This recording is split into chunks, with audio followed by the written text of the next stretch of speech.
Hello everyone, ঋতন্নার অন্নপ্রাশনের 3 নম্বর পর্ব নিয়ে তোমাদের কাছে চলে এসেছি। আর এখানে আগের ভিডিওতে তোমরা দেখতেই পেরেছো যে এখানে থালা সব সাজানো হয়ে গেছে আর সেটা পিমনিই সাজিয়েছে ঋতন্নার। আর দেখো একটা পুতুল শেপ দিয়েছে ভাতের, স্যালাড দিয়ে। আর এখানে রয়েছে মিষ্টি, চাটনি, 5 রকমের ভাজা, আলু ভাজা, পটল ভাজা, কাঁকরোল ভাজা, কুমড়ো ভাজা, মাছ ভাজা। আর এখানে রয়েছে আলু পটলের তরকারি, মাছের ঝোল, ভেজ ডাল, ঝুরি আলু ভাজা, বেগুন ভাজা রয়েছে। তার সাথে সাথে রয়েছে বড় সাইজের একটা কাতলা মাছের মাথা আর ঠাম্মুর হাতের পায়েস। আর এই সমস্ত জিনিসগুলো সাজানো হয়েছে রূপোর থালা, বাটি, গ্লাসে। আর চারিপাশে দাদুর বাড়ি এবং মামা বাড়ির সব তত্ত্ব। এরপর শুরু হলো আশীর্বাদ পর্ব। বাপি প্রথমে আশীর্বাদ করছে, পরে ভাত খাওয়ানো হবে। আগে আশীর্বাদ পর্বটা সারা হবে। আর ও এখানে অলরেডি কান্নাকাটি করতে শুরু করে দিয়েছে, কারণ ও গভীর ঘুমে ছিল। ওকে গভীর ঘুম থেকে তুলে নিয়ে এসে বেনারসি পরিয়ে সাজুগুজু করিয়ে ওকে এখানে বসানো হয়েছে। সেটাই ওর রাগ, কেন ওকে ঘুমোতে দেওয়া হয়নি। কিন্তু পায়ে একদমই ছিল না, সবাই অপেক্ষা করছিল আর ওকে সেজন্য তুলে নিয়ে আসা হয়েছিল। পরিবারের আশীর্বাদ তো ওর সঙ্গে থাকবেই, তার থেকেও আরও একটা পরিবারের আমি চাই এবং আমরা চাই ওর সঙ্গে থাকুক আশীর্বাদ, যেটা হলো তোমরা। তোমাদের আশীর্বাদ কিন্তু ওর মাথায় সব সময় বজায় রেখো, যে ও যেন ভালো থাকে, সুস্থ থাকে, ভালো মানুষ হয় এবং সবাইকে ভালোবাসে, ভালো রাখে। দাদাইয়ের পর ঠাম্মু, তারপর পাপা, সবাই একে একে আশীর্বাদ পর্ব সারছে। যেহেতু দশহরার দিন অনুষ্ঠানটা হয়েছে, একটুকু তো বৃষ্টিই হয়নি, বরং প্রচণ্ড গরম। ওর আরও কষ্ট হচ্ছে। আর এই বেনারসি পরানোর আইডিয়াটা আমারই ছিল, কারণ দেখো এই দিনটা আর বারবার আসবে না, সেই জন্যই ভেবেছিলাম। ও কিন্তু খুব প্রথমে আনন্দ পেয়েছিল, তারপরে এত লোকজন দেখে একটু ঘাবড়েই গেছে বলতে পারো। আর সব থেকে বড় কথা হলো ও একদমই সাজগোজ পছন্দ করে না, ওকে এইগুলো জোর করেই টোটালি করানো হয়। ও একদম সিম্পল পছন্দ করে। আমি আর মা খুবই পছন্দ করি যে ও একটু সাজুগুজু করে থাকুক, কিন্তু ও কাটার ভার্সন অফ দ্যাট, মানে পুরো বাবার মতো। বাবা যেরকম একটুকু পছন্দ করে না, তেমনি মেয়েও হয়েছে, একদম সাজগোজ পছন্দ করে না, একদম সিম্পল থাকবে। এরপরে দিদুন, বড় দাদাই সবাই একে একে আসছে এবং আশীর্বাদ করছে।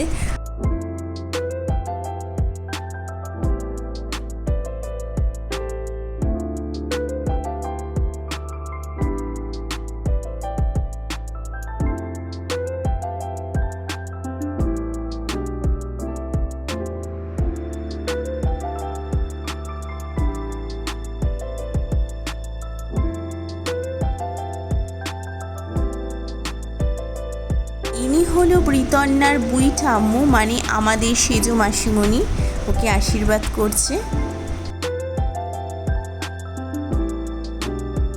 আর ইনি হলো ঋতন্নার গল্লু গল্লু ঠাম্মি, আমাদের মেজো মাসিমণি। ইনিও ঋতন্নাকে আশীর্বাদ করছেন। আর ইনি হলেন ঋতন্নার মামা, ঋতন্নাকে আশীর্বাদ করছে।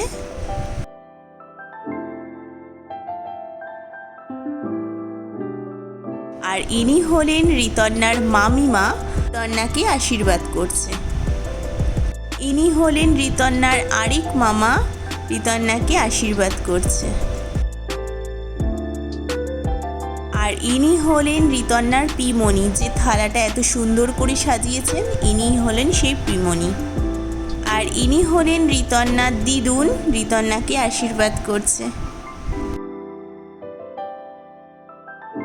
পাপা যেন তেন প্রকারেণ মেয়েকে হাসি মুখে দেখতে চায়, তাই এন্টারটেনমেন্ট করতে ব্যস্ত হয়ে পড়েছে।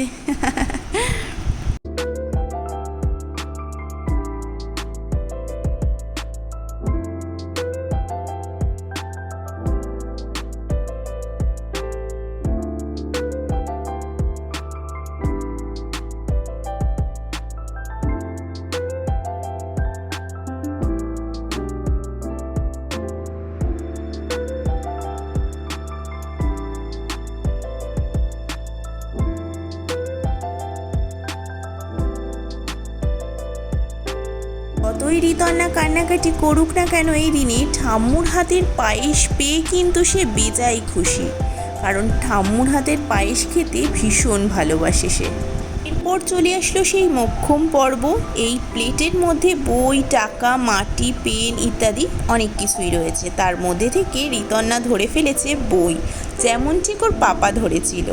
এরপরে আর থাকতে চাইছে না সে এখন এই সব কিছু খুলে এখন রিল্যাক্স হবে। সাথে সাথে আজকের পর্বটা এখানেই শেষ করছি। এই ভিডিওটা তোমাদের কেমন লাগলো অবশ্যই জানাতে ভুলো না। ভালো লাগলে like, comment, share and subscribe করতে ভুলো না। আর খুব শিগগিরই নিয়ে আসছি নেক্সট পর্ব নিয়ে। চলো, ততক্ষণের জন্য টাটা।